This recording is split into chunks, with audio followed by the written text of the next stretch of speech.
But the psychedelic experience includes, there always seems to be sentience. There always seems to be a sense of me or I, or the being of me is being. Even as I am losing my being, I still am noticing that I'm losing the being, that I am dying or I am dead, but I'm not dead because I know that I am dying or I am dead or dispersed over the landscape.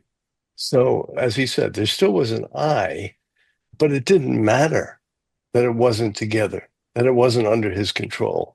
And that could be just simply understood as like whatever it is, the default network mode, getting that backwards, going offline, or some part of the brain going offline, but the self is still there.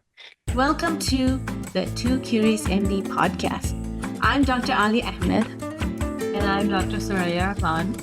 With the wisdom from holistic, alternative, and these conventional medicine, we are here to challenge the status quo. We're curious about the connectivity and complexity between diverse fields of knowledge as they relate to consciousness, chronic illness, mental health, resilience, and beyond. Learning more about the art and science of healing, or listening to stories of extraordinary healing. You're in the right place.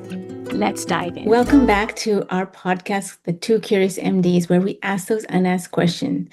Today we have Tom Broad, and Soraya Rahman is going to introduce him. He'll be speaking today on a topic that I think we'll be stretching the limits of this conversation on the ketamine experience, what's healing and what transforms in that ketamine experience. So I'll hand it over now as we take that deep dive in. Soraya, would you be able to introduce Tom Broad for this podcast?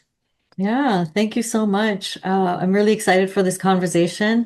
Tom Broad, MD, is a psychiatrist and practicing psychoanalyst who works in the intensive emotion-based attachment model known as ISTDP.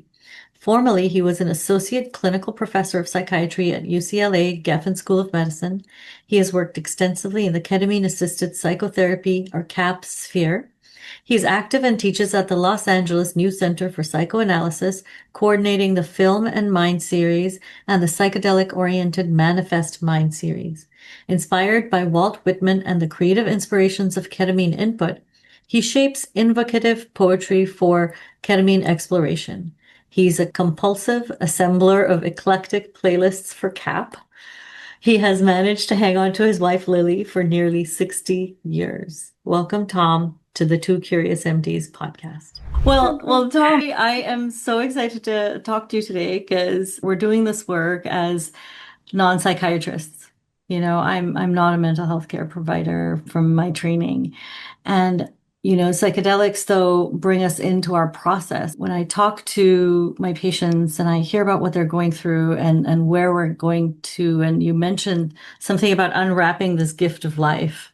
And I wanted to kind of bring those two ideas in, is that what are psychedelics here? And what are they here to do? What are they doing? How do we interact with them? Like all those ways in which we've learned, but also what does it really mean? Like down to that question of how do we unwrap that gift of life? That really struck me because today I just did I want to do my check-in. I just did a group session and we had two observers, a therapist and a medical student.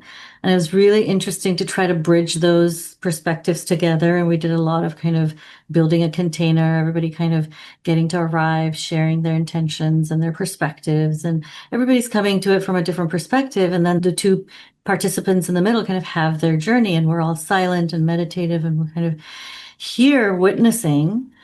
And then afterwards, everybody, every one of us is like, we're in it. We're feeling like we've all arrived somewhere together and we're connecting so deeply with what the participants are relating.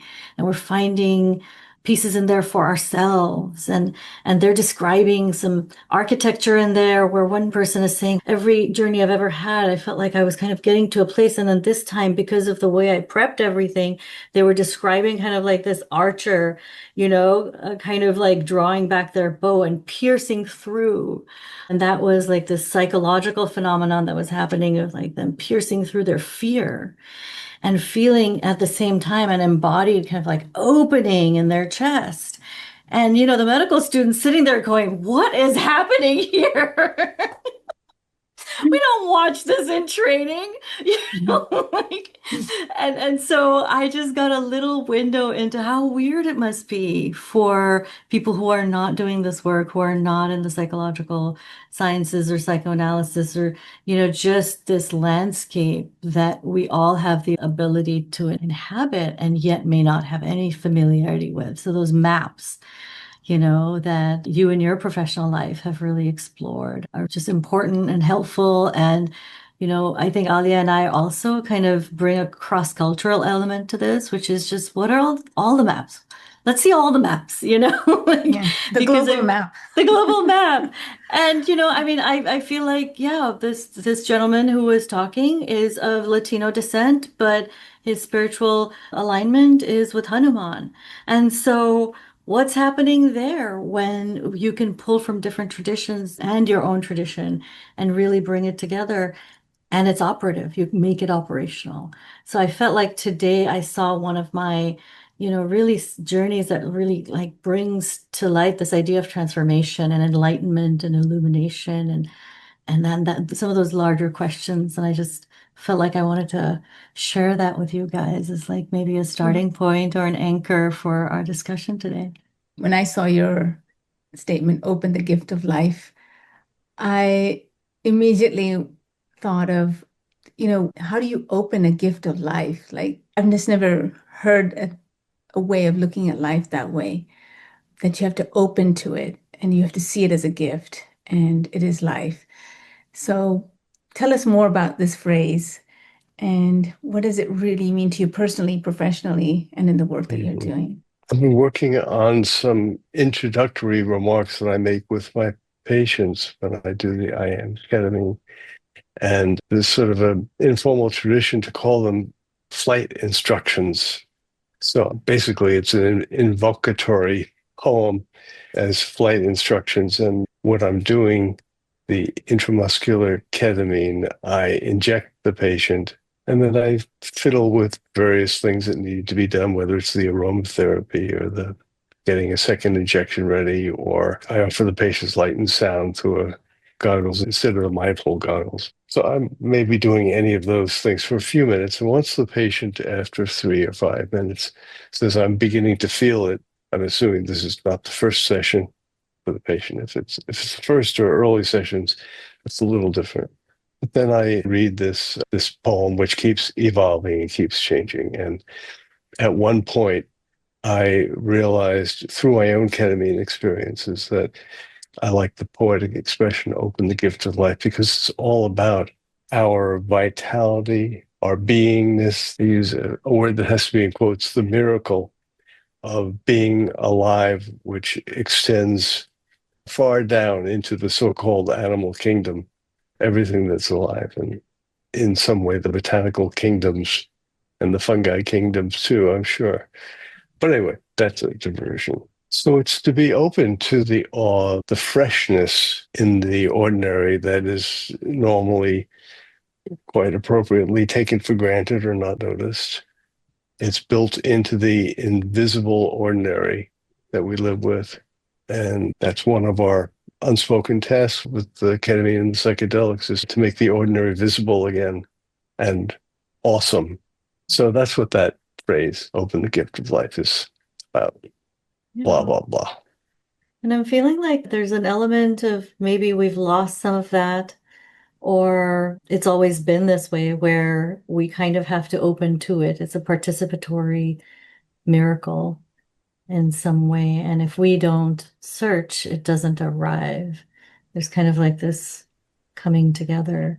And where do you think we are right now with this work? The relevance of this, the interest in this, the almost kind of compared to the 50s and 60s when the first kind of psychedelic awareness increased in the West. How is this time different? Because this has happened before. We've opened as a culture to the awe of life.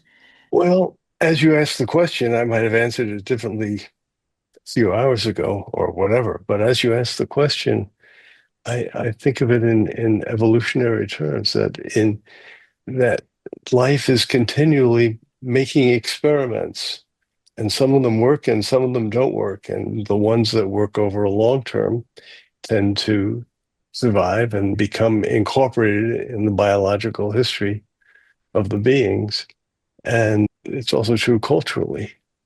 And right now we're in a gruesomely awful cultural time.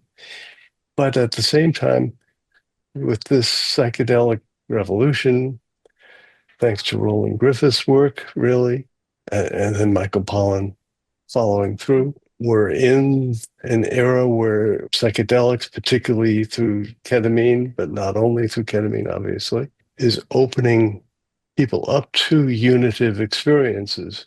And I guess this will get to the core idea that I'm trying to work with right now, which is that psychedelic experience is a different form of dreaming. It seems to be very close neurologically to dreaming. Yeah. And maybe also opening up more than just what was already previously stored in the tissues. That's a big question, isn't it? It sure is. That's, You brought in. that's the perennialist Aldous Huxley question. Yeah. Whether the funnel of consciousness is opened out and can bring in more than we previously have had. Mm-hmm. So the purposes of our conversation at the moment, we don't have to decide whether these are literally transpersonal experiences that are downloaded to us in psychedelic states, or whether in a psychedelic state we are put into a kind of dreaming, sometimes called the oneric state, a kind of dreaming that allows us to take what we already know and freshly put it together. And we all know, as Jimi Hendrix called it, we are all experience. So we know that there's something about do you want to call it the affect of love? Let's leave that out. Let's just say there's something about love that's part of the experience. And that's part of the unitive experience that these various medicines provide us with. What does unitive mean? Unitive means the sense of all being connected in some way with different functions and different capabilities and different outcomes. So I don't know. Did I get lost along the way? No, you're bringing it together. And what I'm hearing is a couple of things. One is that your meditative access, the dreaming access, that state of mind that we're able to utilize with ketamine to bring in that awareness into the open space of awe, right? Into the whatever awe looks like. And whether that's the unitive, one of the type of experiences is the unitive type of experiences where one feels that connection. And then the neuroscience for me, I know you're also a neuroscientist and have studied this in neurofeedback and the EEGs and seen that possibility of what changes in the brain in that sort of experience. And then comes the aspect of, well, why questioning, like, what is a unitive experience versus the access that you get to so many different levels of consciousness, not just the subconsciousness, but the external consciousness of things. And how does that happen? So, I'm hearing these three categorically unique perspectives on this idea of opening oneself to the gift of life. So it kind of brings me to the question of healing. What would you say your view is on this aspect of what these treatments do biologically and existentially, as well as humanistically, to the human mind that brings them to a place of healing? I'm the guest, so I am required to give an answer. I don't want to. I'd rather hear what you guys have to say and respond to that. But I'll mumble a few things. So, what is healing? It's a reorientation in a way that makes for better functionalism. So, in classic psychotherapy, psychoanalytic psychotherapy, people are held back by their need to hold themselves in check because of the multitude of dangerous situations and dangerous thoughts about situations that they learned in childhood and learned as they moved into adulthood and politeness and what politeness requires and all the big part of our brain is dedicated to inhibition, and that inhibition protects us from being totally disorganized. But healing helps us go to the places that have been overly scarred or tacked down, adapted through, I guess, what we call defenses and sclerotization. So people get a chance to loosen up and make connections that they hadn't allowed themselves to make connections, and at a deeper level, get a sense that what they've been frightened of is still possible to think about, whether or not it's acted on. That's very tight shorthand for the whole Freudian psychology. So you had mentioned earlier too that we're in this moment of kind of like great stress and breakdown. And what I got from your description of it is that there are periods that happen like this, and this exists in nature, and we are nature, and we're embedded in this greater thing of life, right? And I got this real And great sense. civilization. And Yeah. civilization, and we're a civilization that is dependent on life, and we have a relationship to life, and we've kind of lost a relationship to this great idea that we're all part of all life. Like there's all of these layers of dissociation that we've had from it. But if we can flow with the great turning of life, which is the contraction and the relaxation, the destruction and the creation, I'm feeling like there's something psychological here that we as human beings are starting to recognize is useful to do. Like you said, the alignment back to functionality, where you mentioned sclerotization and getting hardened patterns. And what we're doing with these psychedelics is we're kind of shaking it up and loosening it. And the taffy's getting a little bit warm because we kind of, as a species, need to do this. And we need to do it quickly because our technology has outstripped our ability to keep up with it. And I'm feeling like we are being asked, or maybe this is just us responding to the forces that are happening right now. And so even as you were describing, like we're in this great moment of breakdown, but having that relationship to the great cycles of life brings me a place of peace, even in the midst of this crazy tornado, this just awesome destruction, as you mentioned, that is ongoing right now. And so, as you're kind of talking about like a spiritual jujitsu almost, that as Spiritual humanity, what? jujitsu, Uh-huh. where you kind of have to, is that the right one? Jujitsu, That's or good. That's good. the Yeah. other one, where you kind of have to gently yet forcefully redirect your energies.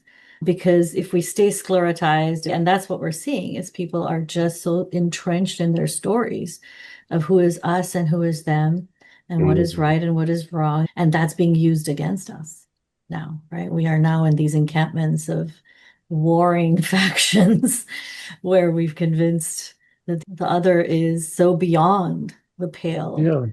It's not about love. This Yeah. is what the psychedelic type of medicines can teach us and are really permeating our culture. So we have a chance, maybe we have a chance.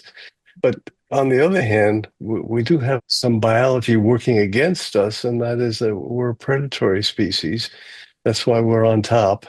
And the primitive force of winning and protecting our own, it starts with protecting our family, and then it's protecting our own, and that gets defined. It's really a psychologically immature position. It's a position of arrested narcissistic development is what it really is. We've got to protect our own, so we're going to get rid of anyone who's not us. Mhm. That's a kind of psychology, and it can poison a civilization, and maybe worse than poison. So the more that we are able to enhance and support the love aspects that come from the use of the psychedelic medicines, the more we have a chance to adjust our predatory nature. A few minutes ago, I mentioned simple stuff like as we get more mature, we become more polite so that we don't affront other people. That's really a simple bit of inhibition and integration. These are also the lessons of having a unitive experience. There's no doubt, is there? Is there any doubt? I mean, I've just been reading about the arguments about mysticism and psychedelic mysticism the whole afternoon. But there isn't any doubt that these medicine experiences create the unitive sense, the sense of all being one and all being connected, however it's done. And if people are having these unitive experiences and getting a chance to contemplate them, it can provide a balance to these primitive forces that happen to be in power right now. So I'm going to then now summarize a little bit just to simplify this for our audience. You're saying that there's a certain level of wisdom. I can show you my passport. I've got a passport. All right, go ahead. Tell us, what do you mean? Your passport? Well, you said it's been recorded. There's an audience. They're all going to see it. But I have a passport. Oh, yeah. In this place. My house burned down 6 months ago, and I'm not leaving where I am now. Yeah. Okay. Yeah. So I have like 3 questions in my head. So I'm going to try and just stick to the one, hopefully. The wisdom that you speak of that one gains or one has with maturity, with that unitive experience, that brings us together, that aligns us in our spirituality and aligns us with our society or with our culture. Yeah, social is society means social, right? Yeah. Yeah, go on, please. Is there a lack of that type of experience without psychedelics? Are we living life the way we are away from that when that's the natural code or should be the natural code of, pre-industrial, pre-technological times when we had daily almost, practices of that unitive experience in all things we did, what we ate, how we slept, the rituals, of sometimes the uncertainty of what we didn't know, and the magical thinking about how philosophies come together, the ideas that were shared around in storytelling and in around the fireplace, around when we had community and connection. You got 3 points. That was the first. So my response to it, it's not a direct response, is knowing that in Native American tradition, if you kill an animal to eat it, you honor its spirit. And in some way, you're honoring all that goes into the creation of that particular animal and its sacrifice for the good of the individual that's predating on it. That's a bit of an emotional problem. That's, I guess, why I try not to eat meat. But at least there's respect, as you were saying. I'm echoing what you said. At that level, there's respect for all the connections that are there. There's not disregard. Well, I'll go down to the butcher shop and I'll see how much it is a pound. Yeah. And I want to bring in a little bit as you talk, both of you were talking. It sounds like what we're reaching for is that this capacity does exist within us because we must at some point have had it.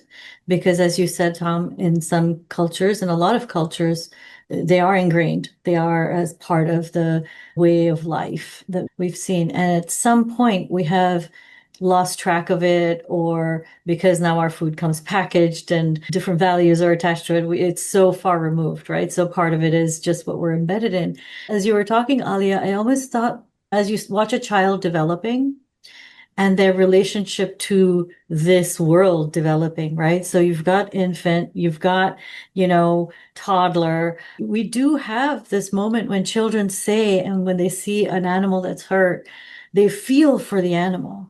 They really do. I mean, they are completely crushed by it and devastated by it, and they feel the emotion really strongly. And it's the acculturation around it that we've wrapped into it and said, oh, no, that's okay. Don't worry about it. And now we kind of, and I think what we're recognizing is that is an element that flowers in the human development. This is a capacity that opens up. And just like we know in certain times of development, certain capacities open up. And if we somehow shut those capacities down or negate them or tell them they don't matter, somebody who might be a very sensitive child is told, no, don't think, what are you doing crying over that video of a suffering dog or something like that? And they're just shamed for that. Yeah, right. And then they get shamed for it. And there's this real armoring happening in, I think, the way we shut down that element of love and concern and connectedness for life that I think is embedded within us, and I think everybody is born with. Yeah. Yeah. So I just Yeah, wanted that's to very say that's that. very profound, actually. Yeah. And it's simple as well. I mean, it's an idea that we've moved away from, I think, because it was ever present and we have to revisit it, as you said earlier, Yeah. and we have Well, to our value re-experience system. it. Yeah. Yeah. Well, our value system is completely turned around. It's like study something so you can earn money instead of study something so you can enjoy it and learn about it and love it and really discover it. And I think our musicians, our artists are the only ones that still hold on to that idea that your inspiration is a key to unlocking something and not how Oh, much it's that's worth. ridiculous. Really? Uh, you mean our artists are the only ones? What about every hour that I spend with a patient? I feel that. There Yeah. you go. No. You're an artist in because you're an artist. What? Claim your artistic self because you're right. What we do is also art. Absolutely. I don't think, I think what I mean is, yeah, like when you're not doing it for the money, you're not in that room with the patient because of the money. You're not, and I think that's what matters. And that's the part that makes us, think about it in that way. But yeah. Well, this brings me to my second question, Tom, Okay. which Great. has to do with that experience of story, of connection that you have with your patient as you're describing the setting of, getting the patient settled, getting the injection ready, and reading this beautiful poem that I still want to hear, and setting that space that allows one to go into that discovery zone, call it. Are there any patient stories or anything that you felt was one of those experiences in your experience or in your patient's experience that really opened them up to the gift of life, or they Mhm. went and discovered the gift of life through that? Invocation. It's not that important what I'm sure the content is important, but it's not as important as the idea of an invocation. Long ago in college, I was an English major. I knew I was going to become a psychoanalyst when I went to college, but I thought I should do something not in addition to my pre-med. And from the Greek classics to the English classics, Milton and so on, always begin with invocation. And it's a way of the writer setting aside the ordinary and allowing, let's call it inspiration, to flow through and to be connected to the feeling that something greater is flowing through them. So, flight instructions, if they're literally flight instructions, if you see a door, open it. If you come to stairs, climb the stairs. That doesn't work so well anyway with ketamine because ketamine is not particularly visual, but it works more with psilocybin. But even literal flight instructions like that say that they're already creating a set that something is going to happen, and there can be expectation and a payoff when you expect something new to happen. And of course, also with those same flight instructions is the idea, don't turn away just because you're scared. That's the old Bill Richards thing. Go toward what you're scared of. Did I address your question with the issue of You, invocation? you did, and now you have me curious to your invocation. Before Your flight instructions. What are your flight instructions? I have read them, and I know they've evolved. But Shared space of the Big Ten. before Yeah. you do, I want to ask you, I believe this. I absolutely have found that to be true as well. And thank you for bringing in that, yes, books and that inviting the muse. There's some sort of an invitation happening. And I think psychologically, there's a mechanism that we're inviting. Either it's this sense of openness, or either it's a sense of letting go of things here in this ordinary world to go kind of inward into a more familiar space, but also that ability that we have of when we repeatedly ritualize and go in, and I think that's what's also happening is our patients are hearing this over and over again, and that's allowing them each time to be in this perfectly primed astronaut you're locked and loaded, all the checklists are being done, and this sense of Yeah. preparation psychologically that we're doing. And I think you're right, that absolutely helps to center someone into the quality of the space, because we've lost the ability to yeah, drop into that on our everyday. Like, when do we ever do that? When do we ever sit in that kind of relationship to reality anymore? So, would you like me to read my so-called Yes, flight please. instructions? Yes, I Renamed would. Open the Gift of Life. Would you like me to share the screen or just read it? Yeah, I think that's a beautiful idea. If you can do both, like put it on screen and Um, read it, or do you want to I read it think just read first it, and and maybe then Okay. we kind of do a meditative, because this is, Closing your eyes yeah, and I just think we kind of can kind going with of it. just Yeah. invite our listeners to also do that and just take this moment to listen and settle in with Okay. your Yeah. instructions. Thank you. Okay. It's about 4 minutes long. And as I said, I usually wait until there's some sense that the medicine is beginning to take hold, which is kind of a cheat because it makes it more beautiful than it might be otherwise, but you're going to hear it straight. we're Okay. going to just settle in our bodies and allow our breath to just Okay. kind of connect with our breath. Bring in that long, deep inhale and just use that breath to fully engage with yourself and just with your thoughts and just allow anything that it is and any sensation, any awareness to just be noticed, just be acknowledged. And then releasing with your breath as you exhale. Any tension, any doubt, any question that takes you away from this very moment, just staying present with that, yourself. Thank you, Isla. Thank you. Open the gift of life. Turn into the wind. You're safe. Turn into the wind and be carried. Turn with the dust, rolling, roiling, seen, unseen, teeming, tuning, turning into the air. You're welcome. Be welcoming. Welcoming the vast more as you turn into the wind. Turn with the sun, the source of life, to the east, south, west, to the north, turning above and below, orienting to the yet unknown more. Unbound, you are in beauty and safe. From the east, dawn opens being, sun-seeking seeds stretching in light, turning towards next and next and next.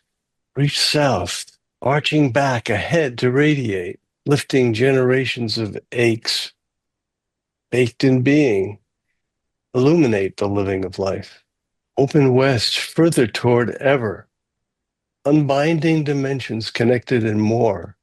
Of north, amber's edge dissolved, light into dark, dark into light. It's now. Turn into the revealed realm of the ancient infused now, time without line, past seeking, past mine. Now's timetable is ever now times all. Turn into the vast wind. You're more than the dust of rusting matter. Turn through vast windows. You're less than you ever dreamed before you turned into mist, winding the vast whole.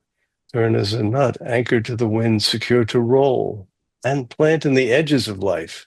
A unit, a cell of self, the unfolded self, me pressed into more than me, now pressed into vast ever. Safe you were as you turned, safe will be your return. And here's a mantra that you can repeat. I am safe in my being more than me. I am safe. I welcome the more than me. I am safe. My being remembers the more than me. I am of the whole. My being in the more than me breathes me. I am of the whole. I am of the whole. The gift of life is vast. Now go, let go.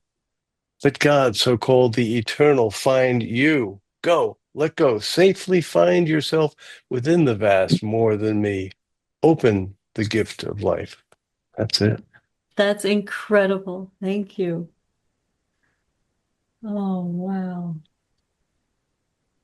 The images, the structures you've captured in that cadence and the rhythm and the words, the just poetry of the pace at which the opening happens and that right in that beginning. And it's so lovely to have the accompaniment of a human voice to just walk with you and say, this is okay. This is This is nothing to be, safe. this is Yeah. safe. I know this place. We're all together in this place. Oh, thank you so much for, yeah, right. Not just writing, but reciting, just how long have you worked on that? Oh, it's been more than 2 years. Yeah. It like every time I have a ketamine experience, it gives me a little bit more. Nice. Oh, beautiful. That's It's beautiful. inviting, it's curious, it's kind of activating. There's this sense of lightness, and when you invite the senses and the sun and the direction, the wind. Part of the things that I feel sometimes with patients, especially, is you don't want to direct their experience. Their experience is their own, and yet here you're really giving them a platform from which they can launch, giving them the tools from which they can explore, and just letting that happen and knowing that it's contained and it's still safe for them to do that. It's such a challenge for so many, right? That sense of safety in this mind exploration or this experience exploration.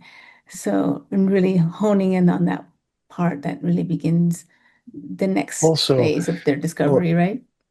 also for many people, it certainly has in the past been my experience that going into the psychedelic state is terrifying to the flesh, giving up the control of the flesh to the experience. So this poetry and my voice and the familiarity and the unfamiliarity that's all built into the poem happens at the time that they would be going through that yielding and giving up experience. So that's what it's intended to do. Beautiful. Yeah. And I do believe this is something that we can find on, like, I think you've shared it with the community. Is that correct? I Yeah, put it on the another. list of providers, Yeah, but thank you not, so I don't know much. whether everybody who tunes in is one of the providers. Yeah. Yeah, but thank you for doing that. That's such a lovely Yeah. gift to share. And I have to say, just getting to know other people and yourself in this community, just how rich it is. And it's all about this inner experience and discovery. And each time we have this conversation, it's different with different people. So I've really enjoyed just how spiritual, this journey is for you, how meaningful, and how grounded in our current reality. So thank you for sharing your wisdom, your deep, deep wisdom, Yeah. and your beautiful poem. You said you've had 31 guests or something like that, and each one is different. And of course, that's exactly true. The fingerprints are unique. And that's one of the really interesting things to me about the ketamine experiences. Now I've done, I don't count anymore, but I've done well over 1,000 hours. And because I work with some people once a week, for years, like a psychoanalyst does. I don't think there are too many people who do that as a therapeutic model. But I'm a psychoanalyst, so it's for me, it's natural. And it's really, what should I say? It's reaffirming to notice that every ketamine adventure is different from the other one, but each person has their own type of experience. They have their own clustered type of experience that's unique to them. That's part of why I know that it's like dreaming, because it's like the same way with dreams Right, right. There are certain themes, there are certain elements that may be in common. or ways However, of dreaming. Yeah. yeah, yeah. And, like I had a dream the other night that was extraordinary. I'm not going to bother to go into all of it, but just this much. In this particular dream, it was a big meeting, and there must have been, let's say more than 100 people at the meeting. And it happened that one by one, people got up and they said what they wanted to talk about. And the goddamn dreamer, that's me, made up all of these different people that I've never seen before. I don't know anything about them. I don't know what they look like or how they think. And they all showed up in the dream. How did that happen? That's not the way I typically dream. Mm. but it happened to be what came through me, and some of the conflicts and issues that were underlying it are very much mine, Yeah. you know. Yeah. And thank you. Yeah. And thank you for relating, I think, bringing also to question here or to the center here that, we always talk about psychedelics in the perspective of healing, PTSD, depression, anxiety. And here we're talking, well, what's coming through for each individual is so different. And I find that they are kind of excavating and looking for their soul's purpose. And each person's purpose is so absolutely different from another's that when people say, well, this worked for them, is ketamine going to work for me too? In that is this big question of like, I don't know. For some people, they've done the pre-work, they've primed it, they've taken that bow and arrow and they've, pulled it back, and all the ketamine is helping them do is release it. Right. Mm. And then for some people, they're like, Mm. what's a bow? What's an arrow? I don't even know what this is. Right. So I think just even recognizing that there is some sort of element of this, which is a clarification of each person's particular, yes, like what's coming through in your dreams, what's coming through you, and paying attention to that and learning how to read it and learning how to be with it. Yeah. Uh, It's very interesting working with people over the long, long haul and how they slowly change. Oh yeah, you had a third point. I don't know if do you remember what it was? I do. And one has to do with the difference between transformation and just that transformation and just, okay, I'm better now, better relief, right? What is the difference that you've seen, I guess, patient to patient? Is it experience related? Like, does one have to have kind of a psychedelic experience to really transform? Or are they going to just be okay if they just have the medicine and feel better and then as an antidepressant? Gosh, I don't know how to answer that. I mean, I have so many patients who will put quotes around it, get better from my interest in them and what we work on together that have nothing to do with any kind of psychedelic medicine. It's having learned how to listen in the context of a lot of interest in what the person is talking about that is helpful, as I understand it. And then the medicine provides a looseness and an availability and an intensity. Yeah. The question that I'm seeking, or the answer I'm seeking, is what is the difference between what really heals in the experience? Is it in the experience when one has this opening to the gift of life, whether it be with a substance or not, that they really heal, versus them getting a medicine and saying, I've had an experience, I'm better because of the medicine's chemical effects. Yeah. So there's Yeah. that spectrum, right, of effect. For me, what I see is it all depends on the patient, right? It all depends on the opening that the patient allows themselves to be. And are they ready for such a experience? Is this the right thing for them? And so that assessment that I think is often, I feel more and more now after doing thousands of sessions, I feel like that's the question from safety point of view of, because when these sort of transformations occur, they change lives, they change people, they change identities, they change behaviors, they may alter their own situation to the point that they can't deal with that. They can't live in the same environment because of the constraints around them, which is what led them to be in that constrained position. So there's that assessment. And I know I keep going with a different kind of, I'm wandering from this topic to the other, but because to me that there is these certain points where I like to question what is better? What is better for this patient? And how do they get there based on whatever place they're Well, in for themselves? you anticipate my response in your continuing the question because you do have experience with thousands of people with some terrible, terrible, nightmarish experiences that keep happening to them. And so maybe what you get is the question, well, how come people do get better? Why how can they? It's so deeply stuck in them and then they get better. How? So can I turn it around for a moment and ask you, what do you think? Yeah. How do your vets get better? Well, I believe, and I think with just the narrative medicine based ideology, is you have to know where the patient is in their story.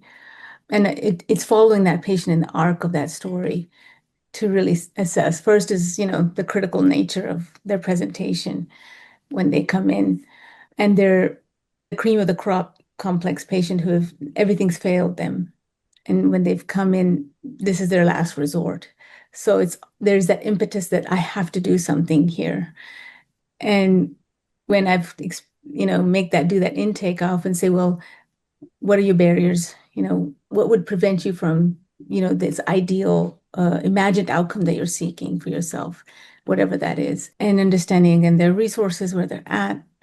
And often that spiritual nature, getting the history of their spiritual experiences and spiritual access or spiritual beliefs, because for me, that helps predict kind of their belief system and their understanding of this kind of mystical, this type of experience, and that letting go and that trust in something bigger and beyond than themselves that I gives see them that. trust and distrust. Yeah, Keep trust going. and Keep going. distrust.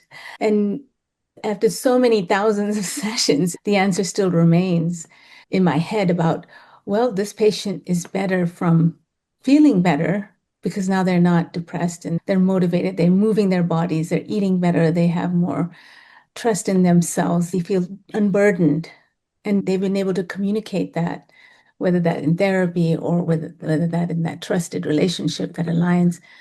And then there are patients who have had psychedelic experiences and speak to the nature of that experience as something beyond themselves.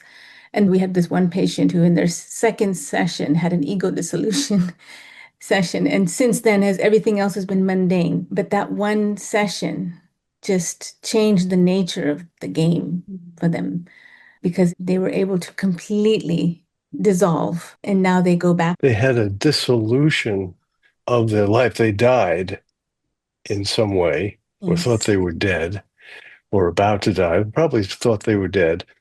And they came back through a loving membrane that stayed with them. Yeah. They reached out. They were scared in that process. They held on, and knowing that somebody was with them in the room, knowing that they had that Mm-hmm. physical contact, that Mm-hmm. emotional contact, they've been okay since. Yeah. It's almost like, do you need any more sessions? Because I mean, everything is less important than it was. The situation that they were surrounded by, it's not as important because they've Yeah. seen something, they've released that themselves in that. I imagine that if they were tripping on their own and Yeah. had in very not quite right shorthand, they had ego dissolutions. They had an experience of dying, and they were on their own, and it turned gray and dark and cold. That's traumatic and re-traumatizing. But being with you and your lovely smile and your voice and knowing that you're there and the whole security of the two-person arrangement makes it a completely different thing. I've come back through, I'll use the phrase from before, I've come back through a membrane of love and it stayed with me. I love that, the membrane of love, because it's like the baby being reborn. It's like if you die, you get to be reborn. And what that means is it's as if a little, I took a little cotton wool and a little bit of cooling witch hazel, and I just like kind of put it on top of a hurt. That cooling effect of that membrane that you're talking about and what it does for all of our pains and our hurts and any kind of jaggedy edges, as you said earlier, Right. and how it can help us to bounce back a little bit and be a little bit more less jagged, more kind of constituted in the way we're supposed to be, which is to feel whole and to feel love. And yeah, I mean, I think sometimes that just that one experience, and I've had patients who've, gone through and come back and never needed another experience again. They're in that classic Alan Watts, like if you hear the message, hang up the phone. Right? They're like, Right. I heard the message. I'm hanging up the phone now because I got this.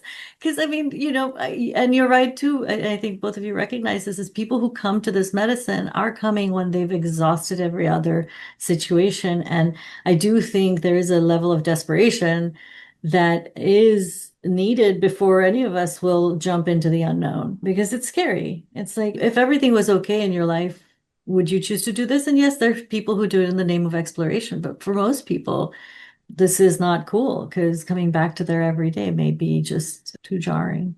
I Yeah. have I have a completely different agenda item. If before we say goodbye, if I could introduce it. While I was reading and studying today for a paper that I'm attempting to pull together, I came across a Michael Pollan quote, and it raises the interesting question about psychedelic experience, the mystical transpersonal experience. And I'm going to get that quotation. It was used in a different way in the paper that I was reading it from, but I wrote it down. This is Michael Pollan's, I think, page 236 of the book. He says, yeah, and he puts that in quotes. Now, I turned into a sheaf of little papers, no bigger than post-its, as if they were being scattered to the wind. But the I, taking in this seeming catastrophe, had no desire to chase after those slips and pile my old self back together, no desires of any kind. In fact, whoever I now was fine with whatever happened. No more ego? Well, that was okay. In fact, it was the most natural thing in the world. And then I looked and I saw myself out there, but this time spread over the landscape like paint or butter, thinly coating a whole wide expanse of the world with a substance I recognized as me. What had always been a thinking, feeling, perceiving subject based in here was now an object out there. I was paint. That's a pure, he's a wonderful writer, and he's able to Wonderful, wonderful. taste the experience. So I was thinking about how you would interpret that as a dream. And at one level of the dream, if you just interpret it as just simply a dream, then he is taking the experience of, well, okay, I have to say beforehand that the psychedelic experience includes, there always seems to be sentience. There always seems to be a sense of me or I or the being of me is being. Even as I am losing my being, I still am noticing that I'm losing the being, that I am dying or I am dead, but I'm not dead because I know that I am dying or I am dead or dispersed over the landscape. So, as he said, there still was an I, but it didn't matter that it wasn't together, that it wasn't under his control. And that could be just simply understood as like whatever it is, the default network mode, getting that backwards, going offline, or some part of the brain going offline, but the self is still there. So it could just simply be, let's use the shorthand again, ego dissolution. But now let's look at it as a revelation, revolutionary revelation, in fact. It's a way of the beyond talking back to Michael Pollan, saying, look at you, son of a bitch. Look at you. You're not going to dissolve into nothing. Most people just turn into dust, dust that circulates as long as there's air around Earth. But you're able to do something which is transmitted and translated and covers the whole globe. Little bits of you that don't have you in them and yet are you. And it's what you've done. He becomes What's it called? A prediction. Yeah. The landscape, a blending of that connection to the colors. Yeah. So that's the future, talking to and talking through him. That's an interpretation. May or may not be right, but it seems right, doesn't it? Yeah. I love to I'm going think to put that about in my paper. Yeah. Good. The definition or the actual that story, the little story in the dream interpretation. Yeah. And there's so many different ways of interpreting that, but that central piece, which is when I dissolve, there's still something there. is something that when our patients encounter for the first time, they're kind of shocked by it because those two things have always been so interrelated. But I think that's the first step is like, what does it mean now that you can have this experience and that this person here now, all the things that are in your default mode network, personality history, is when it goes away, this you that doesn't really care and is actually looking at, and yes, there's this wonderful like perspective taking aspect, which that gives us, which I think is what gives us a lot of relief over the pains of our small s self sufferings, because it's just like, well, those actually don't matter in the grand scheme of things. And then what I'm kind Well, they of matter a lot recognizing to us. to us, yes, As human beings, as embodied Yes. human beings, they matter a great deal. But This person really cares in, about it. in a big picture, they don't. And we're all connected to the big picture. Yeah. And there's this kind of understanding of like you talked about the funnel. I talk about it like the aperture of a camera. I think we're talking about a really complicated structure here that does have kind of like that qualities of being able to hone in and be small and then be able to expand out and somehow have more information coming through it, right? And that going between a couple of states in that constriction changes how we think about this self. That's as far as I'm going to go with that interpretation. But I think recognizing that we even have control over that funnel is probably like another step, right?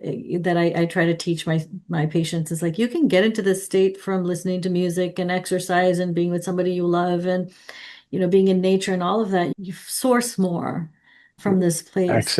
Access and then recognize also when it's getting constricted and constrained and is getting very tight and that nothing is getting through. And that's that like no inspiration, no love, no nothing, and whatever the reasons for that are.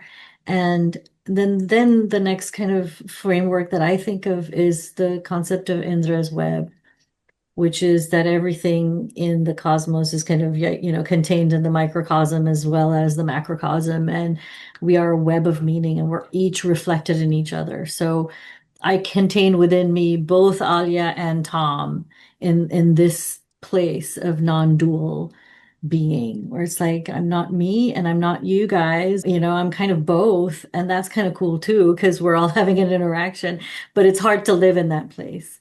But we kind of see that when we go into psychedelics, we really recognize and be with and experience the fact that we are all one. Again, that funnel. One. We are of we are one and we are of one. Yeah. Right. Yeah. We are of one. And so yeah. There's no separateness, right? There's no separateness. So going back to Michael Pollan, he is all those pieces, but he's also the person, the being or the presence that can look at that experience and make meaning of it in some way. So that transpersonal nature of it. And the meaning changes. That single metaphor may be interpreted when it's revisited in so many different ways. That defragmentation of the Post-it notes and then the coming together as something else, and that it evolves. And I could read this again and say, wow, this was what it means. Mm-hmm. No. Now, because of this experience, this is what it means. Mm-hmm. So it becomes something to anchor them, the patients, to their sense of reality. Like just because of that experience, they're able to really engage with it. So I guess I answered my own question. Or you answered it for me. You answered it with that paragraph, really, that the experience is important. That experience becomes meaningful because we bring meaning to it and we utilize, and we see it in so many different ways, and we can able to lift from that experience. We can access it again. Yeah, if we've accessed it once, we can access it again. And I think that's where that trust piece comes in, to be able to trust that this is actually who we are. And that's a whole other conversation. And it is time to end this conversation. Right. Thank you. Like the psychoanalyst that I am. Thank you so much. This was absolutely beautiful. Thank you. Yeah, this was great fun. This was great fun. I feel like we're going to have another chapter in your book or in your next paper and we need to revisit this again because there's other topics here that we still have not addressed. And For sure. Okay. yeah. Bye. Thanks. So long. Thank you Thank you so so much. much. Thanks for joining us on the Two Curious MD podcast. We hope today's episode inspired you to ask new questions and explore fresh perspectives. We challenge you to ask us those unasked questions that you're curious about in your medical practice, condition, health, and wellness. If you enjoyed the podcast, don't forget to subscribe, share it with somebody just as curious, and leave us a review. It helps us keep the curiosity alive. Post or comment with a question or curious inquiry that you have and seek to explore or learn with us. Stay curious, and we'll see you next time.